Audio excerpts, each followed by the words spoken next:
welcome to the GSMC Book Review Podcast, brought to you by the GSMC Entertainment Network. I am your host, Sarah, delighted as always to be with you today, bringing you another wonderful author interview. I had so much fun with this one, as I always do with my authors. Hope you're having a great week so far. As we get started, as I always remind you, please, if you haven't done so already, like, follow, subscribe on whatever platform you are either listening to or watching this episode on. That really does help the podcast out. Your support is always greatly appreciated. In terms of support, if you want to give another form of support, you can do so by going to gsmcpodcast.info. There you can leave a tip or a donation along with maybe a question or a comment. That is a way to interact. You can leave a question and I would be happy to answer that question or interact with a comment on the next episode after I receive said question or comment. But again, if you want to help the podcast in a different way, not only this podcast, but the network as a whole, you can do so by going to gsmcpodcast.info. Your support is greatly appreciated no matter what form of support that comes in, and you've given so much support over the years of this podcast, so thank you, thank you, thank you. But again, that link is playing in the video next to me if you want a different way of supporting this podcast. How is your week going? We are midweek already. I'm a day behind again this week, but thankfully, unlike last week, it's not because of a migraine, thank goodness. Instead, our friends from London, I have talked about them before, are back for their semi-annual visit. They come twice a year. They're here for several weeks, and they got here. And yesterday, we were helping them to get settled with a few things. So we help them with running errands, and I sometimes set up doctor's appointments and those sorts of things. And we were helping them do a few things yesterday as they got settled. Those few things took up a large chunk of my day, and while I was most of the way through getting this episode ready to post, I did not quite finish it yesterday. So for me, that was a good cause because I love our friends very much and we're always happy to help them out. But I do apologize for being a day late once again this week. But you know, as I mentioned about following or liking the platform, if you do that, you're always going to get notifications about when episodes come out. So there's never any guesswork, even when I post a day later than I am supposed to. So thank you for your patience. Of course, along with everything else, you are wonderful. And like I said, I hope you're having a great week. What are you up to? How was your weekend? Ours was the usual, just spent time enjoying the lovely weather, taking the dogs for a walk, going and visiting our horse friend. I always give you, well, I just started giving you horse updates since we started befriending the horse down the road. Don't worry, it's not going to become, oh, that could literally be a dog and pony show if I just talked about the dog and the horse, but it's not a dog and horse podcast. It is a book podcast, but I do very much enjoy my dogs and I do very much enjoy going down the road to hang out with the horse, who seems like a lovely, lovely horse. He is a lovely horse. I don't know. He doesn't seem like, it's not like I can ask him questions about his life. That took a random turn. Let's get back on topic and talk about this week's book. This week I am speaking to author Peter Kageyama about the second book in his series featuring a private investigator by the name of Kats Takemoto. Let me bring that up and then I'll give you the description of the book. So this is the second in this series. This one is called Midnight Climax, as you see by the cover there. The first one is called Hunter's Point, if you want to look that up. Kats Takemoto, the nisei private detective from Hunter's Point, returns to investigate the murder of a young Chinese girl killed in a covert CIA brothel in the heart of San Francisco.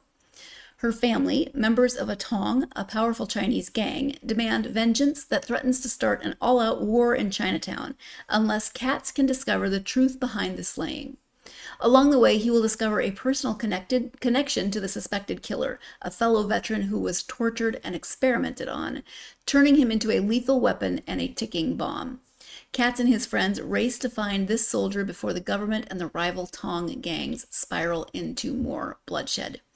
Again, that is the description of Midnight Climax. The author is Peter Kageyama, and that description tells you a lot and also doesn't tell you nearly enough about this book because there's so much going on in this book. There's a lot of different threads in the tapestry of this plot, and we talk about quite a lot of them in this interview. But there is the CIA conspiracy. Oh no, it's not a conspiracy, it's an actual thing. There's a CIA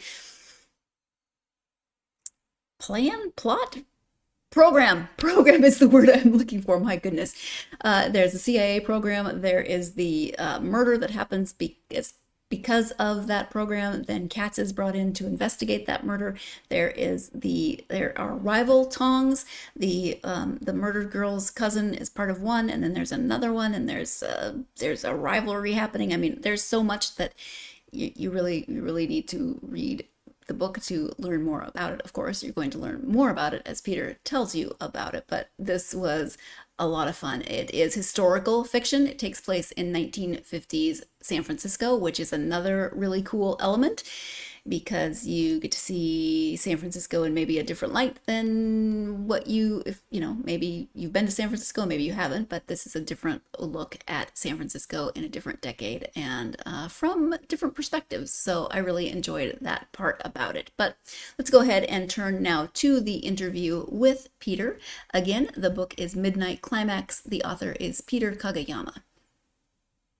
Hi, Peter, and welcome to the podcast. Hi, thank you for having me. Appreciate it. Thank you for being here. I'm excited to have you here to talk about your series. Before we talk about the books, though, if you wouldn't mind taking just a few moments to introduce yourself, let my listeners get to know you a bit, that would be great. Sure. My name is Peter Kageyama. I'm a sansei, a third-generation Japanese American. I am by day, I have historically been an urbanist. I've written 4 books about cities. In the last few years, I've started writing fiction. We're going to talk about that here today. And my wife and I live in St. Petersburg, Florida. And I'm currently on sort of in this weird hiatus. And I'm coming to you today from the Alps of France and Chamonix.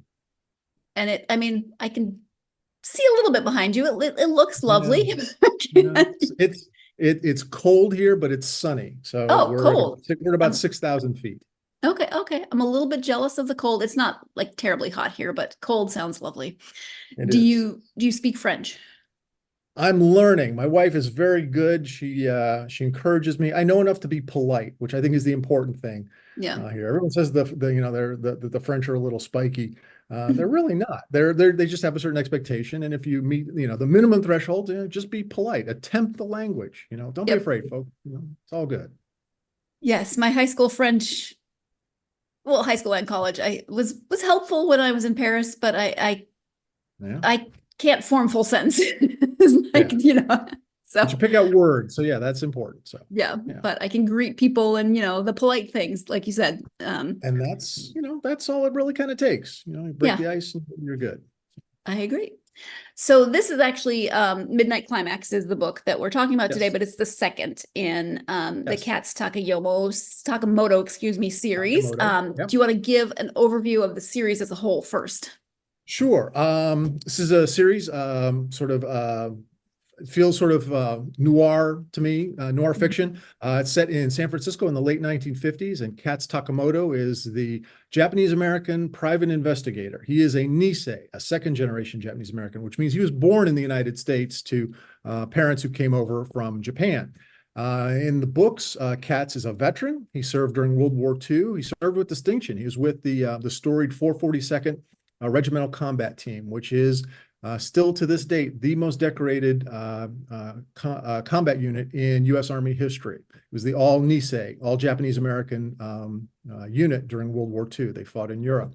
So I used that history as a background I thought that'd be a really interesting background for a character, and then hence Kats, and you put him into San Francisco in the late 1950s, which is a really interesting time into San Francisco. You're sort of in the heyday of the beat poetry scene. There's a lot of interesting stuff going on, and San Francisco is evolving into something that will become much more manifest later in the 1960s.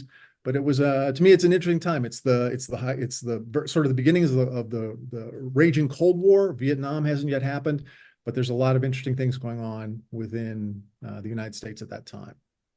So I would imagine that's kind of why you chose to set it in the 50s, so you can have Katz's history, a Yeah, little bit with the character, and then also this evolving it landscape. made sense from a timeline. And honestly, when I was first sort of plotting this out, I'm a huge Alfred Hitchcock fan. And Mm, the movie Vertigo was filmed in San Francisco in 1957. And that actually plays a role in the first book, which is called Hunter's Point.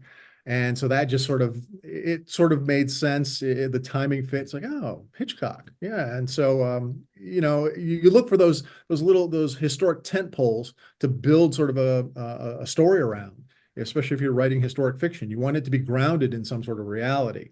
And that to me became a really interesting reality. And I've become more and more fascinated with that particular time, especially in San Francisco, there in the late 50s, early 60s.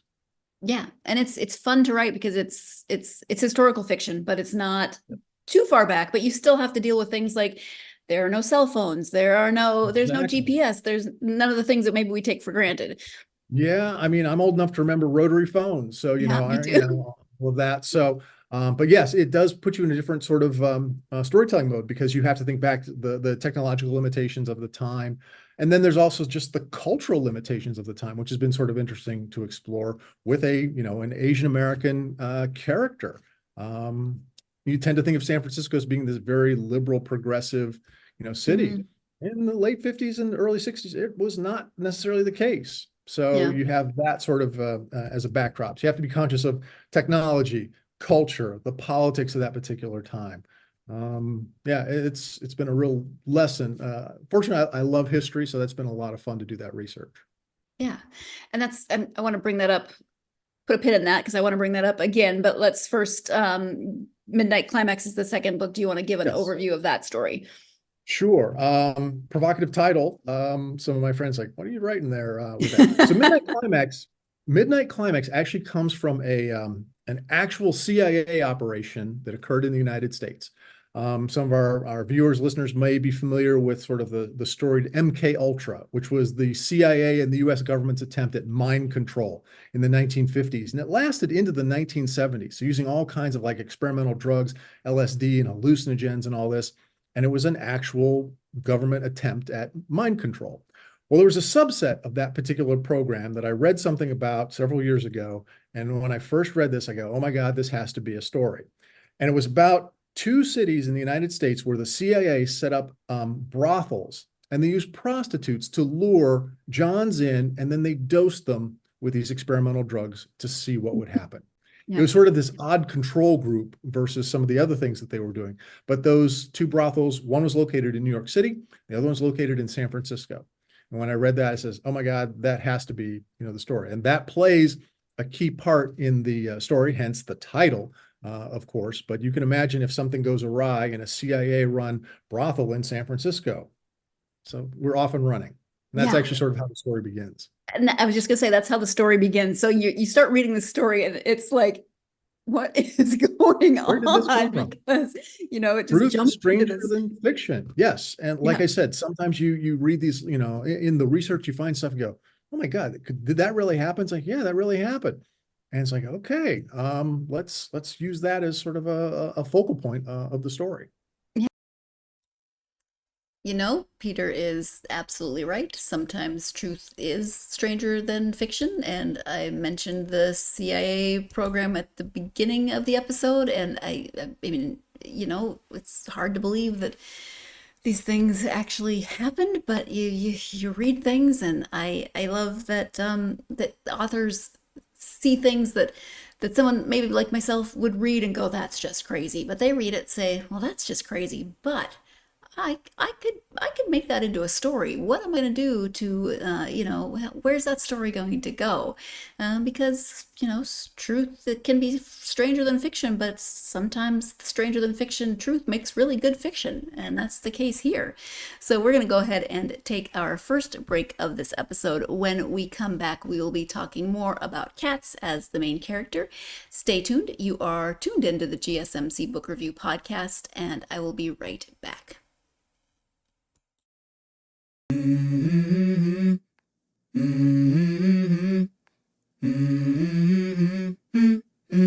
Let's go. I wake up to a little bit of drool on my pillow, feel like it's gonna be a bad day. Yeah, I'm tired of shit, and the coffee ain't hit yet. Damn, ain't that great. I don't wanna go to work, cause my boss is a jerk, and I'm not even that paid.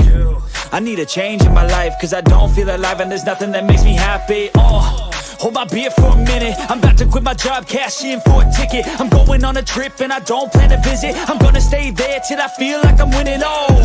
And this is just the beginning. I need a big change, help me feel like living. I need a big swing, home runs I'm hitting, and I'll never look back, moving on till I get it all. And we all got dreams, we all want things, but what you gonna do for it? How you gonna move for it? What you gonna be? And do you believe you can do anything? Welcome back to the GSMC Book Review Podcast and my conversation with author Peter Kageyama. Before the break, we were talking about how truth can sometimes be stranger than fiction. As we get back into this second segment, I do want to remind you very quickly that you can support the podcast in an additional way by going to gsmcpodcast.info. You can leave a tip or a donation. That really helps not only this podcast, but the network as a whole. Again, that link is gsmcpodcast.info. Again, thank you for all of the support that you've given this podcast, no matter what support that, what form that support has taken. As I said before the break, we were talking about truth sometimes being stranger than fiction. Let's go ahead and return now to the conversation with Peter. Kats is also a private investigator, so he gets drawn in because he is investigating the death that happens. It's not a spoiler, it happens in the first few pages. He's investigating the death of a young Chinese woman who was also a prostitute involved in this process. Talk a little bit about Kats as that main character. What about him is going to resonate with readers? Well, he's a veteran. In Midnight Climax, he'd be about, I think he's 33 years old at that particular time, maybe 34. I actually have his birth date written down, in all of my logs. So he's single, and he's actually based upon my father. My father was not a private detective in San Francisco, but my father was interned with my Japanese family, and I use that as sort of that. My father's backstory is Katz's backstory. So in 1942, my Japanese family was interned. Kats and his family was interned. And coming out of that, he enlisted. My dad enlisted. Kats goes into the 442nd. My dad went into what was called the Military Intelligence Service, which was actually a bunch of translators. They needed translators for Japanese language. And so Katz's background was he was a scout with the 442nd. I thought that's an interesting action sort of hero, and sort of that became the genesis of him being sort of this protector. He was, is the eyes and ears of his unit, and he feels this sort of sense of responsibility. And the backstory that I use is that Kats, like so many of those folks who go to war, came back with what we now call PTSD. Well, it wasn't called PTSD back then. It was shell shock, it was battle fatigue, or it was just weakness, so there wasn't a whole lot of sympathy. There wasn't a whole lot of treatment even for these guys. So we start to see some of those elements in the first book. Where Kats says he's not afraid of guns, but he does have an aversion to guns, and you can understand that may be a sort of a triggering event. He's other things that happen to him, and he has this sort of hypervigilance that a lot of people with PTSD do. So he's very conscious and very aware of his surroundings. Probably a very good trait for a private detective as well. And we start to explore more of that as he encounters someone from his past. Who actually had helped him kind of get over the initial battle trauma back during World War II.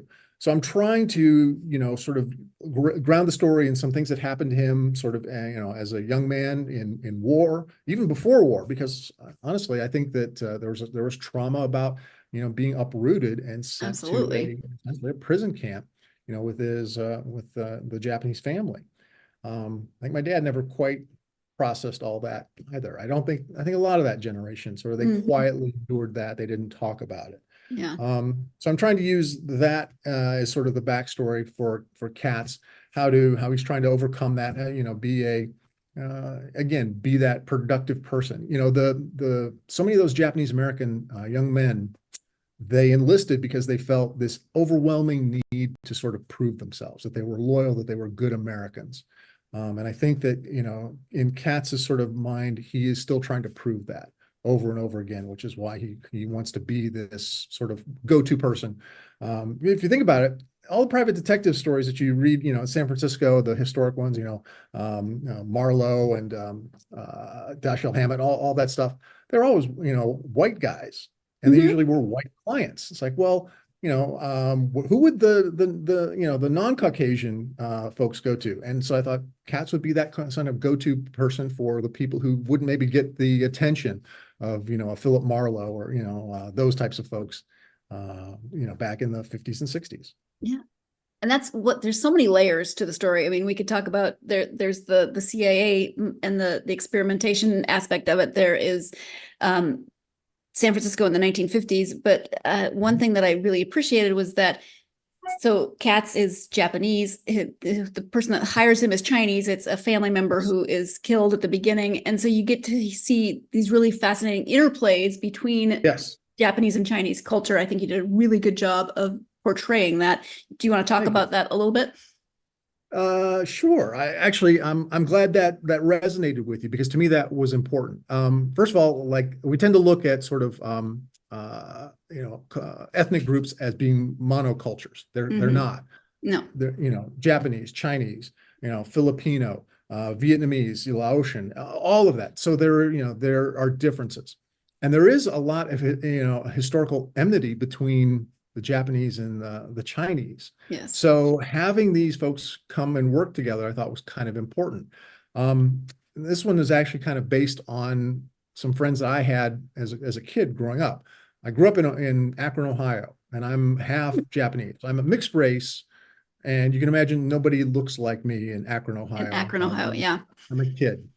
So I kind of gravitated to, there's a couple of other Asian kids in school with me, and we kind of became friends. They were Chinese. Oddly enough, the girl was my first girlfriend. So, and her cousin was a good friend of mine. And the character of John is actually based upon my friend as a young, as a kid, also named John. And we were conscious of, sort of this difference, between us, but it was, that we came together as, we were different in a very sort of monoculture, Ohio, there, and we didn't look like anybody else. So that was kind of important to play that these friendships that were formed in school. John and Kats became friends. They both attended college together, and that was sort of formative. They became friends that way, and they are very different in terms of their sort of worldviews. And John is actually a Tong leader. If you're familiar with the term Tong, most people think it's gang, which it kind of is. It's not the mafia, but kind of is. It actually, the Tong started out as a benevolent society, a protection society. When the white police would not, defend or protect, Chinese families in Chinatown, they formed these groups as sort of self-protection, the Tong, and eventually they became somewhat criminal. So there's this weird sort of conflict in there, but they are honorable in their own way. And again, these are two old friends. Again, they don't see eye to eye on a lot of things, but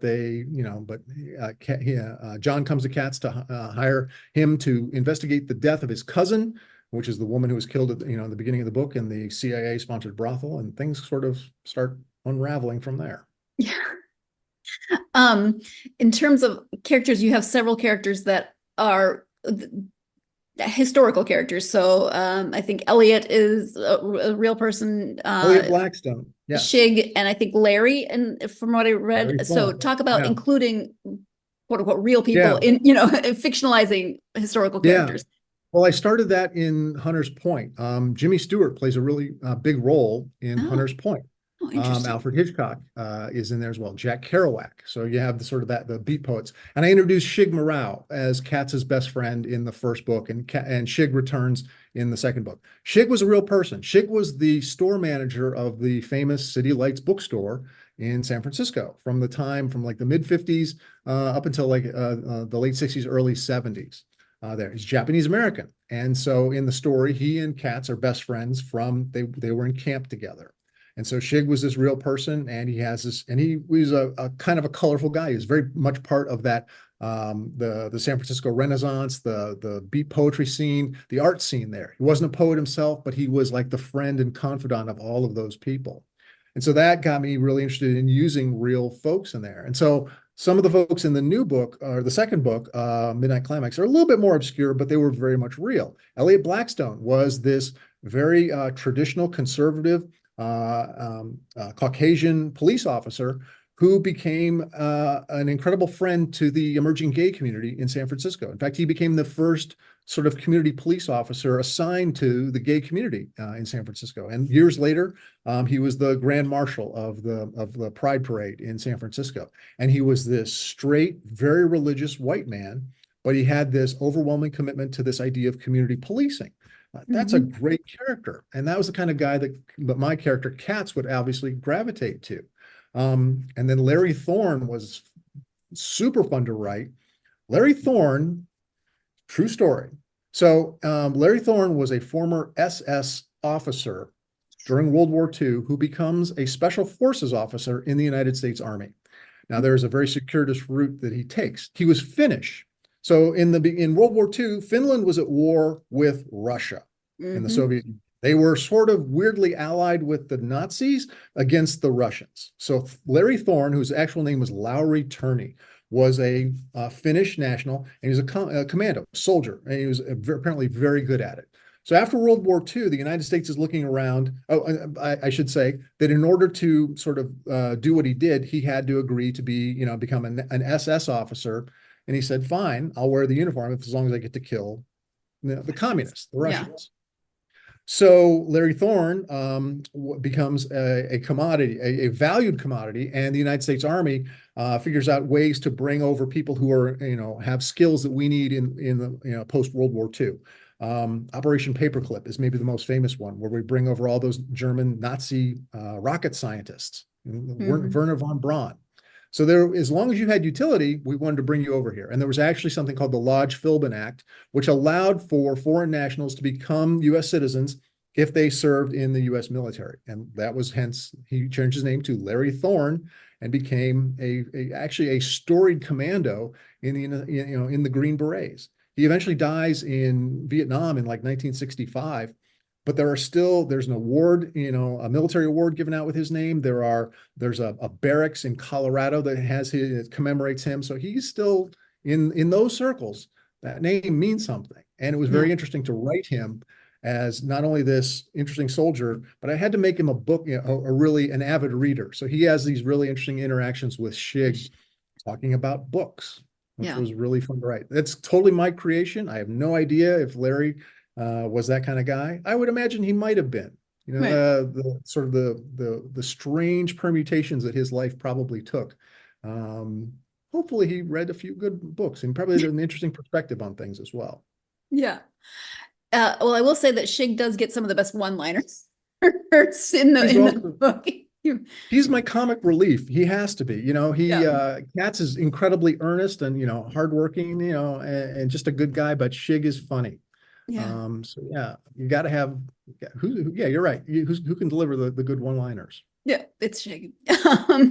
So I would imagine that there were the amount of research, I can just imagine it was a lot. I mean, just from the real characters to the setting is a lot, but is there anything you want to highlight? My wife and I have gone back to San Francisco like 4 times in the last 3 years. So each time we go back, it's it's in service to, I'm thinking about doing something at this particular setting, or I want to go see this. I want to, talk to some people about that. So, going there, walking the streets, sort of feeling that is really good. And then thank God for Wikipedia. You start looking for something and it leads you, there's a link here and it leads you over to here and leads you over to here. And all of a sudden it's like the whole day is gone, but I feel like I feel very productive in all of that. And it's starting to create this backstory. It's like, oh, I could use that. How do I tie that particular piece into something that I know this character is going to run into? I love that part. To me, that is one of the most fulfilling and just interesting aspects of writing historical fiction is learning the history. I mean, we all know, hopefully, we all start knowing something about where we're going, but it's those unexpected surprises that I find along the way. It's like, oh my gosh, like Larry Thorne. I hadn't expected to find Larry Thorne, but I did in the process of this. Like, oh my God, this has got to be a more important aspect of this particular story. Yeah, and what I liked was the footnotes. You don't often find footnotes in fiction, but you have footnotes throughout, and then you can go and see all these interesting Yeah, facts about the people and situations. I So was yeah. that just like, yes, I need footnotes, or Yes, I need footnotes. I come from a nonfiction sort of background writing about, cities and urban issues. But to me, it just made sense because if I'm talking about, clearly something that's real, I want people to learn a little bit more about that. And then sometimes, the footnote is in there. So people's gonna say, really, that can't be real. But wait, there's a footnote here. Holy crap, that actually did happen. Or, yeah, that was a real person. It's like, so yeah, if I can surprise and delight people with a little bit of history, it's like great. Yeah, it's a good point. It's like, why doesn't more fiction have endnotes, yeah. footnotes? It's like, okay, maybe that's just because I'm some would say I'm lacking enough imagination to come up with completely original stuff. But I think there's something interesting about sort of finding the two and then sort of figuring out how they sort of bolt together. Yeah, especially in historical fiction. I mean, it threw me off at first. I was like, why is there a footnote? You kind of look Yeah. at like, and then made absolute sense. I really was slightly taken aback when I saw the first footnote because I thought, wait, this is nonfiction, right? I didn't get confused as to what I was reading. But then the more I read and then looking at the actual footnotes and seeing what they referenced and the interesting things that I learned from those footnotes, I thought, huh, yeah, why doesn't or can't fiction have more footnotes, especially historical fiction or well, but really anytime that you can reference something and the reader can learn something. I'm a convert, I guess is what I'm saying. So we're going to go ahead and take our second break of this episode. When we come back, we'll be talking about a character that we haven't spoken about before, and that is Katz's girlfriend, Molly. You are tuned into the GSMC Book Review podcast, and I will be right back.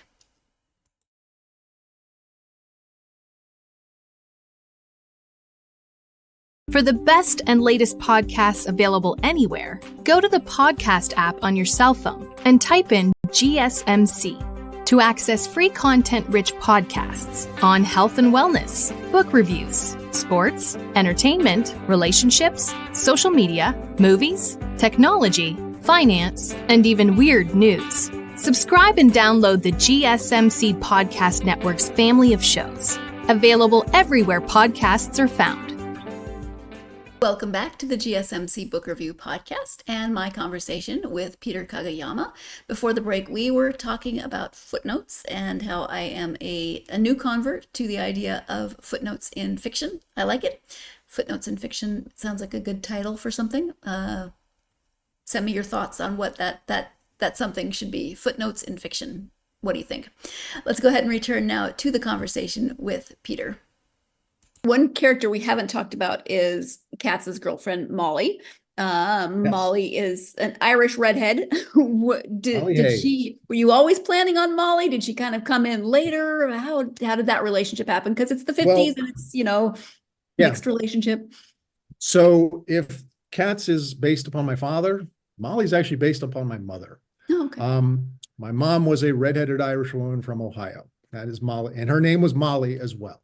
So the characters made sense. And I always gave my parents a lot of credit. They didn't last very long. They were together for about 4 years in total. But they got married in the early 60s, and they were a mixed race couple. And which wasn't completely unusual, but it was more unusual to have an Asian man and a Caucasian woman. And my mom was this tall, beautiful, redheaded Irish woman from Ohio. And so I can imagine that it was a transgressive relationship at the time. People would look at like, what? Wait, what's going on there? And so I thought my parents were very brave for that. Again, it didn't last, but they remained friends for, all their lives there. And I'd like to think that these are conversations I'm having with them. They've both since passed. But yeah, Molly is based upon my mother. My mother didn't have quite the foul mouth that Molly in the book has. But my mother was an adventurous person. But Molly is sort of this amped up superhero sort of version of what you'd like to think your young, cool parents might have actually been like.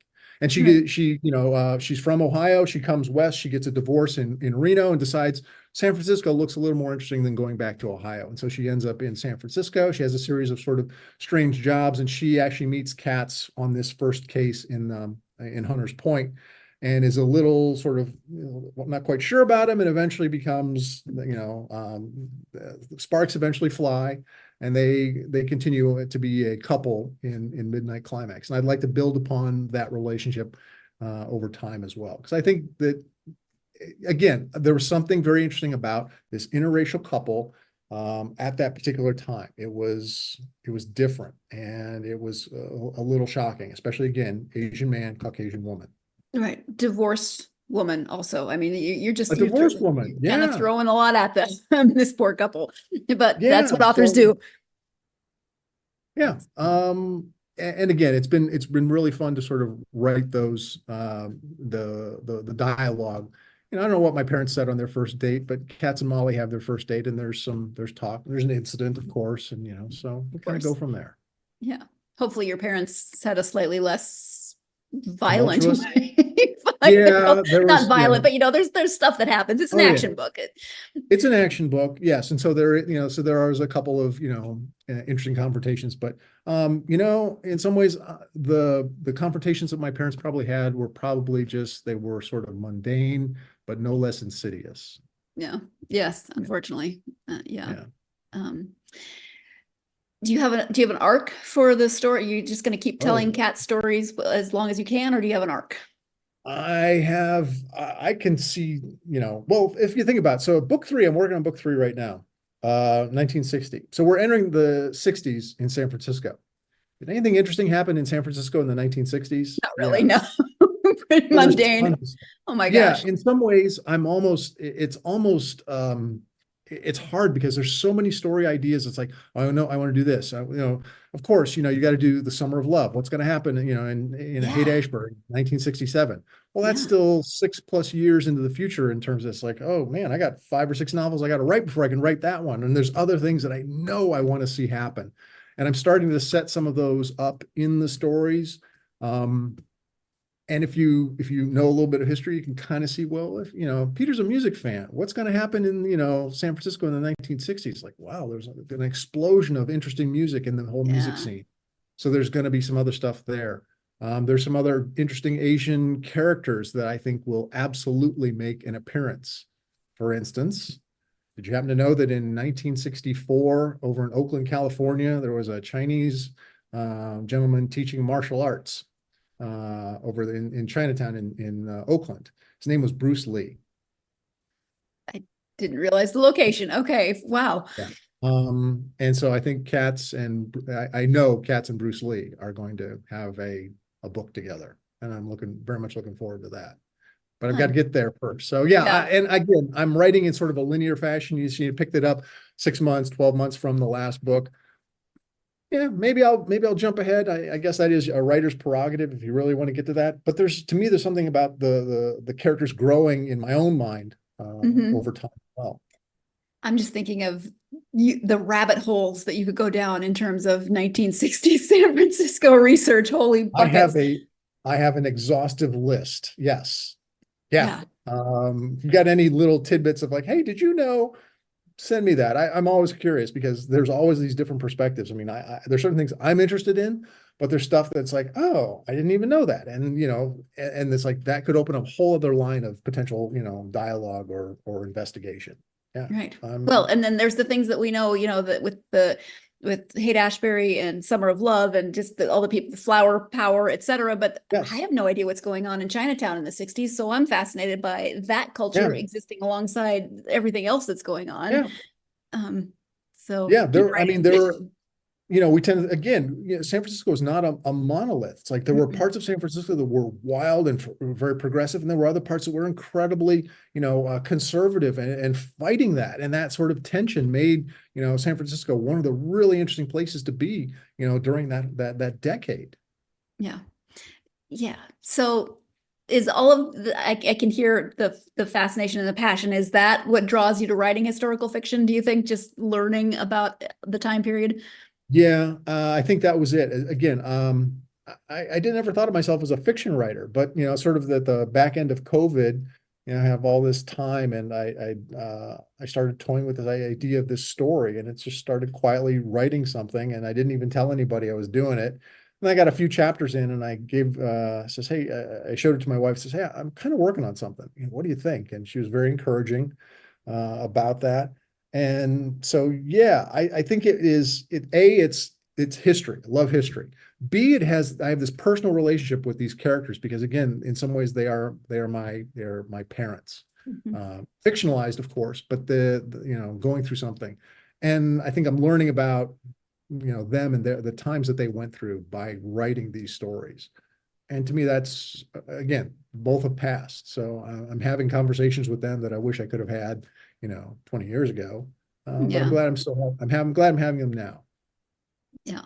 There are some chapters have illustrations. So Yes. talk about the illustrations. Who did them? Why are they there, That would etc.? be my incredibly talented wife, who I mentioned just wondered. before. Okay. Lisa Wanamaker. Lisa is an architect, and she's one of those old school architects who went to school when you still had to draw. So she has this incredible ability to, visualize things and then also to draw them. So when I was working on the first book, I said, hey, what do you think about maybe doing some illustrations to help people? Not everybody knows San Francisco or what these things might look like. And so she was more than happy to do it. There's about 15 illustrations in each book, just, black and white line art. But enough that people go, oh, that's what that building looks like, or that's what this particular place, looks like underneath the bridge, or this is what Peter's, trying to describe here. And to me, I think that just that little bit of visualization just helps take it to a whole other level, and again, it's something simple, it's architectural. And I think the fact that, again, she approaches it like an architect, where an architect can convey an immense amount of information with just a few scratchy drawing lines, and you see it, it's like, oh my God, I can see it. And so she has that kind of ability. So yeah, it's been a lot of fun to kind of work with her on that as well. Yeah, I love that she gets to have her own part in that as well. This series is your first venture into fiction, correct? Yes. Correct. Do you want to talk at all about your nonfiction a little bit more? Sure.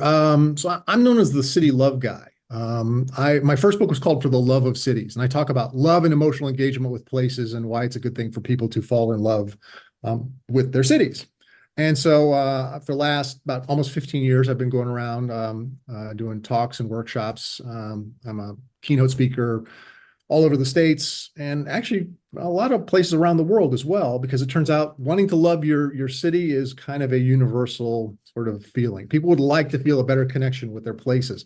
And so I talk about it from a different perspective, not necessarily not as an architect or as a planner or as a developer or any of that, but as sort of as a good child, a good liberal arts education sort of approach, like a little this, little that, that cities are a complex stew of lots of things, and it requires different sort of perspectives. And I try to bring a different perspective to that, which is this emotional lens. It's like, okay, yes, you can build safe cities, you can build them efficient, you can do all this kind of stuff, but how do you build something that makes people smile? How do you do something that makes them feel good about not only themselves, but their relationship with the city and their neighbors and all of that kind of good stuff?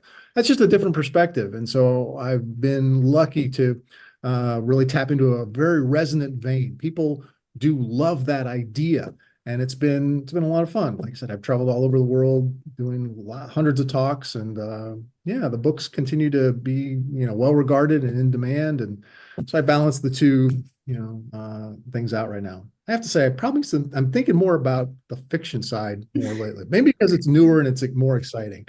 Sure. It's all, but something new and different. When you travel, then obviously you're you, so you can't, but do you, and maybe you and your wife view cities differently? Do you view them through this particular lens of what makes me think so. People would love it? Or yeah, part of what I do is, whenever I do it, ideally when I go and do a talk, I try to go to the place, at least a day or so ahead of time, because I want to walk around. I want to see what's interesting. And if somebody's hosting me, if a city has brought me in, I say, show me the stuff that you're proud of. Show me the stuff that excites you, that you think people love about their place. Show me I call them love notes. What are the things the love note is the small thing that goes with the gift, but oftentimes it's even more important maybe than the gift itself. It's that little gesture, right? Well, those little gestures I think are really important as well. And so I try to look for those when I travel, certainly when I'm working, but I can't help it now. I just sort of have that, I'm looking around going, oh, this feels interesting. Why is this space more comfortable than maybe someplace that I sat, earlier in the day? And you look at it, well, it's because of this. It's the mural on the wall. It's these flowers that are here. It's the fact that this bench is facing the proper way, that where I can now people watch. So these little things, these little cues, that somebody is thinking about them, but not necessarily everybody is thinking about them. So I'm trying to get folks to look at their cities with this sort of different lens. And the fact that my wife is an architect certainly helps, that she speaks a whole language about, cities. It's like, oh, that's why this means this. She goes, yes, of course, because the architect did this and this. Like, oh, okay. So we're a good team that way. Yeah, absolutely. I mean, I don't know, you'd be fascinating to go to cities with. I mean, like, because architectural terms just fly out of my head. Like, people will say, oh, that's X, Y, and Z. And I think that's Right. interesting, but do I remember it later if I see that same? No. But you remember the way it maybe made you feel. It's like, oh, I was inspired here. It's like, oh, I felt really comfortable here. Or Yeah. there was something a little off about this particular place. Architecture resonates, we have an intellectual response to it, but I think we actually have we have this physical, visceral response, to architecture and to placemaking, that goes beyond sort of intellect. It resonates with us, on sort of these sub whatever levels. And we kind of feel it down into our, our souls even. Yes. Yeah. Yeah. Which is that's a whole other fascinating conversation that could take us in lots of different I directions. love those cities. Yes. But Yeah. yes. Yeah. Yeah. So you have, you've gotten to write from the nonfiction perspective and fiction. Did you grow up wanting to write in some capacity, or did you just come to that because of your career No. choices? Good liberal arts education. Yes. I'm actually a lawyer by training. So one of the things that, law school does, is it forces you to write, and in a very sort of stylized sort of way, but it does force you to write in that sense. I never thought of, honestly, up until a few years ago, I never really thought of myself as a writer. I'd written 4 books, but I didn't think of myself as a writer. I thought of myself as a speaker who occasionally wrote. The fiction side changed that. Is now I have embraced this idea. It's like, yeah, I am a writer. And that has made a big difference because my approach to fiction and nonfiction is radically different. But like I said, good liberal arts education can take you lots of places. And if you have a curious mind, that'll take you even more places. And you combine the two, I think that's a winning recipe. At least I feel like it's been a winning recipe for me. I love what I do. I love what I've done as well. And I kind of can't wait to see what's coming next as well. Yeah.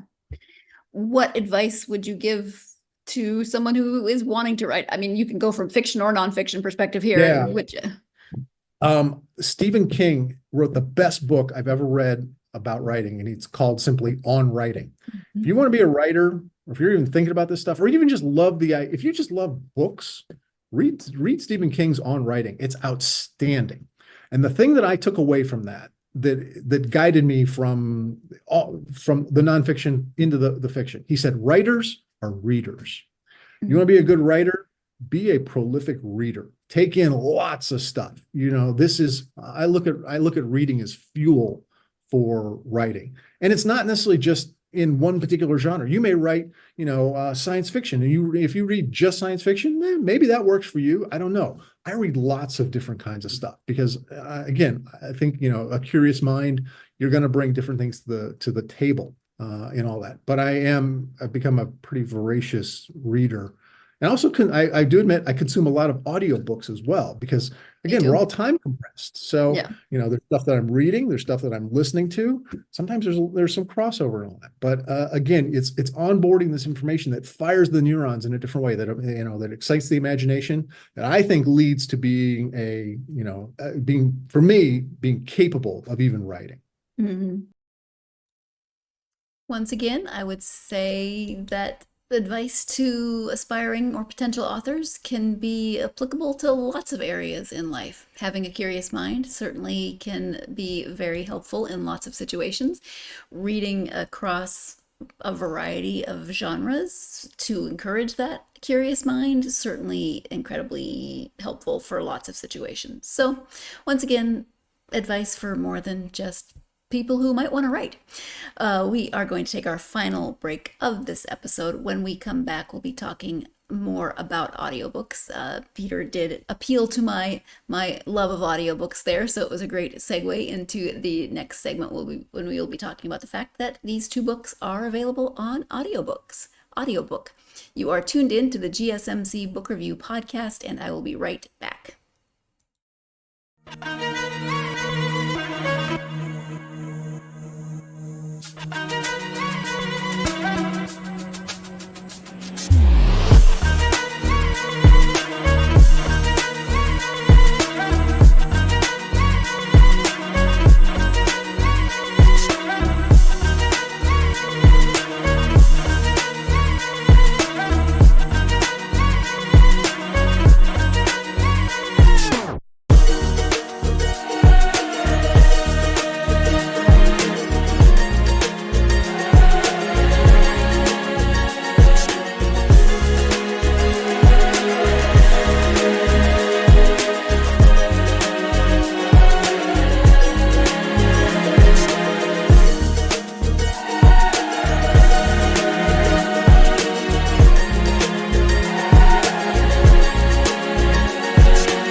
Welcome back to the GSMC Book Review Podcast and the conclusion of my conversation with author Peter Kageyama.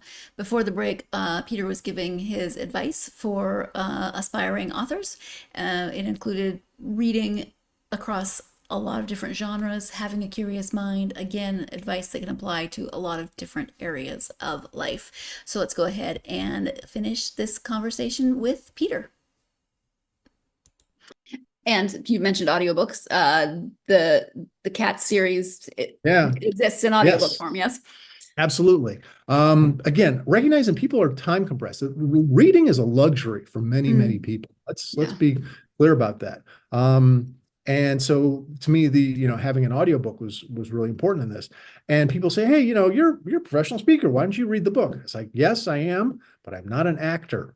And that's the difference. A good audiobook requires an actor. When you are listening to something, especially fiction, and you're sort of taken away by the characters and you forget that's like, and you're just there, it's because they're doing a really great job. So I'm super proud of the gentleman that I hooked up with. His name is Theodore Chin, Chinese American guy in Los Angeles. He is an actor as well, but he does a lot of voice acting, and he's fabulous. And he's been super fun to work with. And he's done a great job. And the fact that he, is Asian American was kind of important to me, and especially for the second book, which has a lot of Chinese characters. And oddly enough, when we first started talking, it's like, oh yeah, I live in Los Angeles, but he was from San Francisco. So he knew all of the cultural, touch points that I'm talking about in San Francisco. It's just a marvelous fit. And he's a fantastic voice. And he does a passable Jimmy Stewart, by the way, in the first book. Just saying. Yeah. I love it. I have this age-old kind of question going on in my head. Did I love this book because of the story? Would I have loved this book as much if I had read it as having listened to it? Yeah. Or if it's a bad narrator, would I have loved this book more if I had read it? Because, it's hard to separate the story from the narrator sometimes. Yeah, I agree. And the best ones, it's like, it doesn't, it sort of kind of flows together. There's a fair number of books where I will get both I'm a voracious Kindle reader because I travel a lot, and so it's easy there. But a lot of times, I will get the audio version because it's like, if I really like this book and I can't, I'm driving and I want to listen or something like that, or I'm going on a run, or I'm going for a walk and I want to still be able to continue the story, I want to do that. So being able to toggle back and forth, I think the best ones are the ones like, it's kind of seamless. It's like when you pick it back, when you're reading it, you're hearing the voice. Yeah. And when you're hearing the voice, you're still you're still immersed in the story in a really good way. Yeah. So that segues nicely into the when you read just for you, not necessarily for research, but just for you, go-to genres and authors. Man, again, like I said, I am reading so much stuff right now. It's been kind of crazy. I'm on this friend of mine recommended David Baldacci's Archer series, which is a historic fiction private detective, comes out of the military, comes out of the military and comes out of prison. And that's been really interesting. So there's 3 books of that. I'm into the 3rd one. It's been really very good. I'm in the middle of a history of the Rolling Stones. Classic rock nerd as well. Again, I love fantasy, I love science fiction, but certainly in the last 3 or 4 years, I'm reading a lot of fiction, a lot of mystery and thrillers there as well. Baldacci's been great. I think who else I've been reading recently. I'd have to pull up my phone. It's like you read so much stuff. It's like almost like, okay, that one's done. You're moving on to something else. I read a really interesting book about the Minamata chemical spill. It was this is a Japanese author, and she and I connected via Facebook. And she'd written a book called Blossoms on a Poisoned Sea, which I thought was very interesting because it was about this industrial cover-up after World War II of this lead poisoning in Minamata, Japan. And it had this whole generational impact on that city and that region. And it's just a horrifying fact of that actually happened. But she made a really interesting story around it to tell that, sort of horrific tale at the same time. So again, like I said, I'm reading lots of different kinds of stuff. Yeah. But everyone says, "What's your favorite book?" I guess I got to go back to The Lord of the Rings because I am that kind of a geeky D&D playing kid at heart. So yeah, nothing wrong with that. Even with its 15 endings. Yes, the extended version and the extra special extended version. Yes, and you thought you were done, but wait, there's 100 pages left. Yes, there's an appendix that goes deep into the lore of why this elf did that. Yeah, it's for geeks only. Yeah. If people want to know more about you and your books, website, and any social media that you're active on. Yeah, peterkageyama.com is all about the fiction, the Kats Takemoto side. And if you're interested in the nonfiction, the urban side, for theloveofcities.com. And I try to keep those up to date as best I can, but we are a lot. We get busy with other things. You search under my name, Peter Kageyama, on Amazon. I'm on Instagram. I'm on Facebook as well. I've given up Twitter, whatever, X. It's like I just can't. So. You're not alone. And I'm too old for TikTok, so sorry. It's a time suck. Let me just say. Peter, is there anything that we haven't talked about that you wanted to make sure that you highlighted or covered it during our time? No, I appreciate great questions. I'm glad you enjoyed the book. I love talking about this stuff because it reminds me of the characters and what I loved about writing them. It's like when people ask me those interesting questions, like, oh yeah, that's why I did that. So thank you for listening. Thank you for reading. And and if folks are interested, drop me a line. I'd love to hear, especially if they have any interesting San Francisco sort of stories or something like that. Because again, I know a lot of weird stuff about the city, but I'm sure listeners probably have some wild tales of their own. Say, did you know? You never know. You never know. It might show up in a book somewhere. Exactly. Yeah. Exactly. Well, Peter, thank you so much. I really appreciate you taking the time out of your day, out of your French sabbatical or whatever we're calling it. Yes. I appreciate it. Thank you so much. My pleasure. Thank you once again to Peter for joining me to talk about this second book in the Kats Takemoto series. I really enjoyed the book. If you're a fan of historical fiction, if you're a fan of historical mysteries especially, you might want to check this out. I love that he's asking for suggestions for what people know about San Francisco in the 1960s. You never know. If you know something really interesting, that might end up in one of the Kats books coming up. I am very much looking forward to backtracking and reading or listening to. I might do it on audiobook. The first book because what's not to love? Jimmy Stewart as a character. I'm very excited, but I loved I just really enjoyed so many different elements of this story. I, as you know, love historical fiction. The fact that this had so many different elements with San Francisco in the 1950s, but also learning about a little more about Chinese culture in the 1950s in San Francisco, learning about Katz's history and I know some things about Japanese internment in the war, but then some of the effects, and there's more than what we talked about that you learn from the book. Enjoyed that. The relationships are great. Really enjoyed the relationship between Kats and Molly, also Kats and Shig. Shig made me laugh on a regular basis. And then even some of the other characters that you just weren't sure about, like Larry. I still don't know how I feel about Larry, but it was very well written to make me feel like I don't quite know what I feel about Larry, so that was very well done.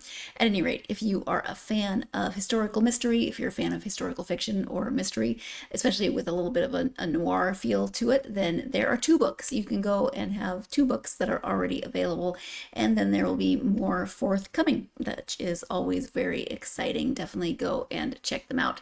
We are sticking with historical fiction for next week's interview. I hope that you will join me for that. It's a returning author, Bryn Turnbull, will be back to talk about the Berlin apartment. We have moved forward a decade and a different continent. So we're moving from San Francisco in the 1950s to Berlin, starting out in 1962 when the Berlin Wall went up between East and West Berlin and the consequences of that. Really looking forward to having Bryn back on the podcast and talking to her about this book and everything that I learned about this time period in Berlin. So please do join me for that interview. In the meantime, of course, if you are a fan of this podcast, please do like, follow, subscribe on whatever platform you are either listening to or watching the episode on. As I said before, it really does help get this. It engages the algorithm and gets the podcast out to more readers like yourselves. It's greatly appreciated. And if you haven't done so already and would like to, you can leaving a positive review helps even more for that algorithm and the podcast as a whole. Greatly appreciate that support. You can follow the podcast on social media, Facebook, X, Instagram, and Twitter. TikTok. X is Twitter, Facebook, X, Instagram, and TikTok. I do love hearing from you all. So if you are on social media and, first of all, follow the podcast, thank you very much. But then come find the podcast and leave me comments. What have you been reading? Have you read the books, any of the books by the authors that I speak to, etc., etc. I'm nosy. I love hearing about all of that. So come find the podcast and me on social media. Again, I hope that your week has been going well. We're in the middle of it, so hopefully you're on the downhill slide to the weekend. And no matter how that week is going, no matter what you have planned for this upcoming weekend, I do hope that the universe gives you plenty of time to get yourself lost in a good book. Thank you so much, and I'll see you next time. Mm-hmm. Mm-hmm. Mm-hmm. Let's go. I wake up to a little bit of drool on my pillow, feel like it's gonna be a bad day. Yeah, I'm tired of shit, and the coffee ain't hit yet, damn, ain't that great. I don't wanna go to